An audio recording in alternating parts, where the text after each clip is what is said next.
सहारा से संपूर्ण भुगतान के लिए सांसद सुदामा प्रसाद जी का बहुत बड़ा बयान सामने आया है। आपको पूरा बात उनका सुनाएंगे। उन्होंने खुलकर कहा है, मतलब साफ सुथरा भाषा में कहा है, जो आम आदमी कोई भी इस बात को समझ सकता है कि पैसा लेने के लिए सड़कों पर आना पड़ेगा, निवेशकों को आना पड़ेगा।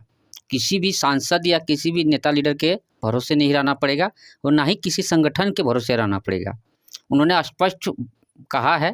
पूरी बात को सुनिएगा। उनका एक वीडियो क्लिप आपको दिखाएंगे अभी। उस वीडियो क्लिप में इतना स्पष्ट से इस तरह से कहा है उन्होंने कि कोई भी इस बात को समझ सकता है और अपना पैसा लेने के लिए आगे आ सकता है।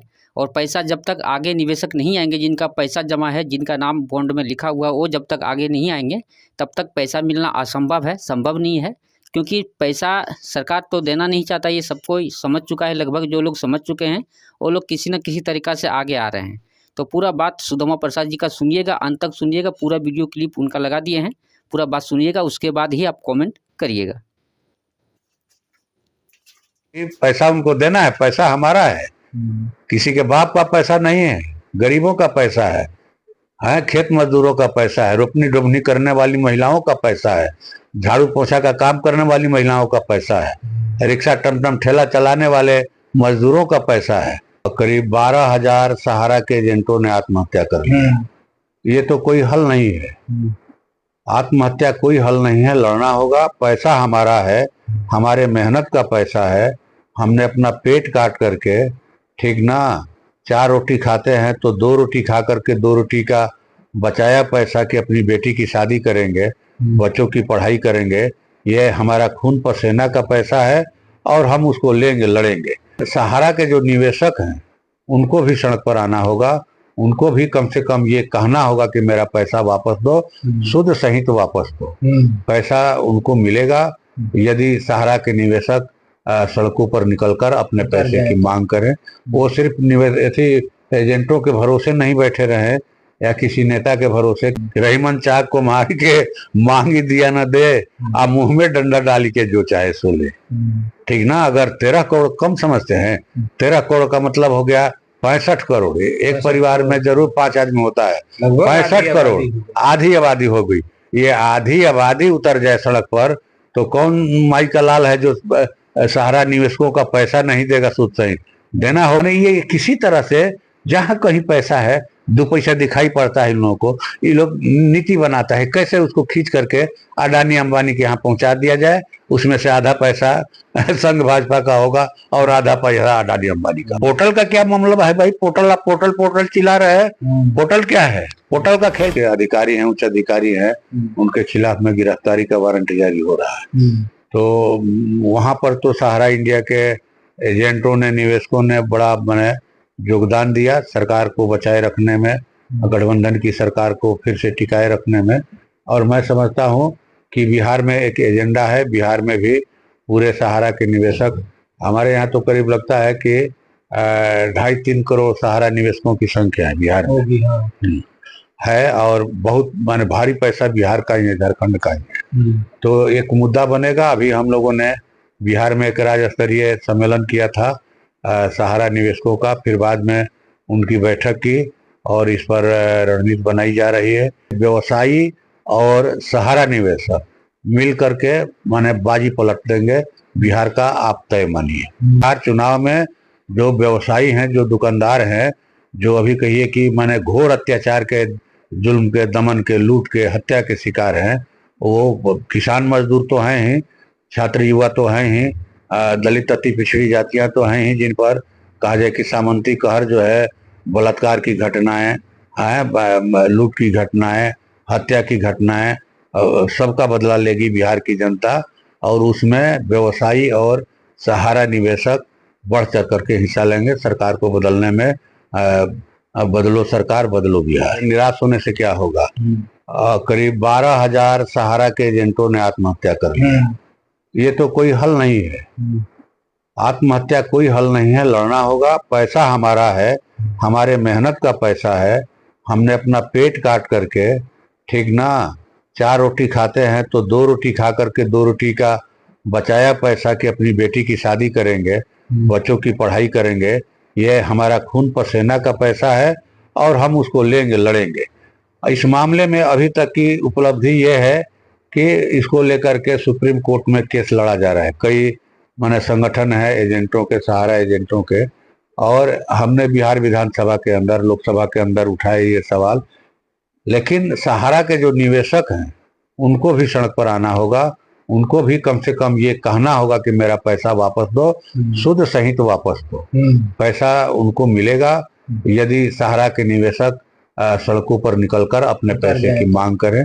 वो सिर्फ ऐसे एजेंटों के भरोसे नहीं बैठे रहे या किसी नेता के भरोसे कि विधानसभा में बात उठ गई है, लोकसभा में उठ गई है।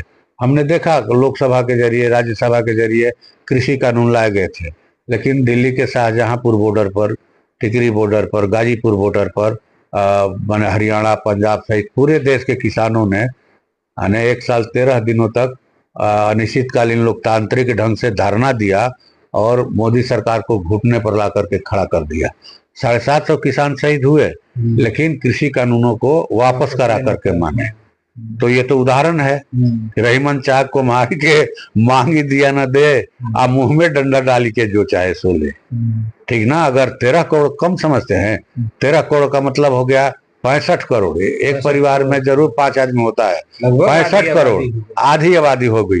ये आधी आबादी उतर जाए सड़क पर तो कौन माई का लाल है जो सहारा निवेशकों का पैसा नहीं देगा? शुद्ध सही देना होगा उनको, दे रहे हैं। मान लीजिए 2,500 करोड़ ही दिया। अब मान लीजिए कि निराश होने की बात नहीं है, वर्षों से कहीं मान लीजिए कि अकाल पड़ा है, सुखाड़ है, पानी की एक बूंद नहीं बरस रही है। हमारे आकाश में काले मेघ गर्जन कर रहे हैं, दिखाई पड़ रहे हैं, बूंदाबांदी हो रही है। तो ये जरूर भरोसा होना चाहिएगा कि बारिश होगी और जमकर होगी। पैसा उनको देना है, पैसा हमारा है, किसी के बाप का पैसा नहीं है, गरीबों का पैसा है, खेत मजदूरों का पैसा है, रोपनी डोबनी करने वाली महिलाओं का पैसा है, झाड़ू पोछा का काम करने वाली महिलाओं का पैसा है, रिक्शा टमटम ठेला चलाने वाले मजदूरों का पैसा है। ऐसे भी कुछ लोग होंगे ही। हर किसी को भविष्य की चिंता होती है कि भाई जब हमारी देखभाल करने वाला कोई नहीं होगा, हमारा क्या होगा, हम कुछ पैसा रखे। और आप इस तरह से डकैती डाल दीजिएगा। आप तो आए थे अच्छे दिन का नारा लेकर के। ये अच्छा दिन यही है कि जो लोग भीख मांग करके भी अपना पैसा जमा किया कि अपने भविष्य को हम ठीक रखेंगे, आप उसका भी पैसा हड़प रहे हैं, आप उसका भी। माने ये किसी तरह से जहां कहीं पैसा है, 2 पैसा दिखाई पड़ता है इन लोगों को, ये लोग नीति बनाता है कैसे उसको खींच करके अडानी अंबानी के यहाँ पहुंचा दिया जाए। उसमें से आधा पैसा संघ भाजपा का होगा और आधा पैसा अडानी अंबानी का। क्या मामला है भाई? पोर्टल चिल्ला रहे हैं। पोर्टल क्या है? पोर्टल का खेल खेलिएगा। 99% लोगों का आवेदन इन लोगों ने खारिज कर दिया कि इसमें आधार कार्ड का नंबर सही नहीं है, इसमें ये सही नहीं है, स्पेलिंग सही नहीं। अरे भाई, पोर्टल क्या जानता है गरीब आदमी? पोर्टल क्या जानता है? वो तो जानता है कि भाई हम दिए हैं, फलाना आदमी को दिए हैं, एजेंट को पैसा दिए हैं, यही हमारा पैसा दे।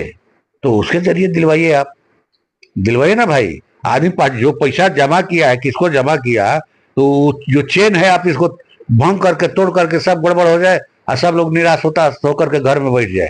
तो बैठने वाले नहीं है। इसकी शुरुआत हो चुकी है और बिहार के चुनाव में इसका परिणाम इनको देखने को मिलेगा। आप इतना खुद को चतुर मत समझिए कि पूरा देश ही आपको बेवकूफ दिखाई पड़ने लगे कि लोगों को समझ में नहीं आ रहा है। समझ तो खूब बढ़िया से लोग रहे हैं। तो लोग तो कमर कस रहे हैं बिहार में कि ये डबल इंजन की सरकार जो ज्यादा धुआं दे रही है, हॉर्न खूब बजा रही, लेकिन काम कहीं कुछ नहीं हो रहा है। ये बुलडोजर की सरकार है। ये बिहार को यूपी बनाना चाहते हैं, हम यूपी नहीं बनने देंगे। बिहार बिहार रहेगा। ये बाबू कुंवर सिंह की धरती है, वीर कुंवर सिंह की धरती। ये कॉमरेड राम नरेश राम, मास्टर जगदीश, रामेश्वर यादव की धरती है। हम लोग यहाँ पर लड़ करके भाजपा के, कहा जाए कि दमन रथ को रोकेंगे और गठबंधन की सरकार बनेगी और फिर से बिहार में सरकारी नौकरियों की बाढ़ आएगी। ठीक ना? और जो छोटे मझोले उद्योग धंधे हैं, छोटे मझोले व्यवसायी हैं, उनकी जीवन दशा सुधरेगी और सहारा निवेशकों को पैसा दिलवाने में भी महती भूमिका होगी। और कदवन जलाशय का भी निर्माण होगा, इंद्रपुरी जलाशय का, सोन नहरों का पक्कीकरण होगा। ये हम लोग उम्मीद करते हैं। और जो हमारा इंडिया गठबंधन का घोषणा पत्र जारी होगा, हम उसी पर चुनाव लड़ेंगे। ये तमाम मुद्दे उसमें शामिल है।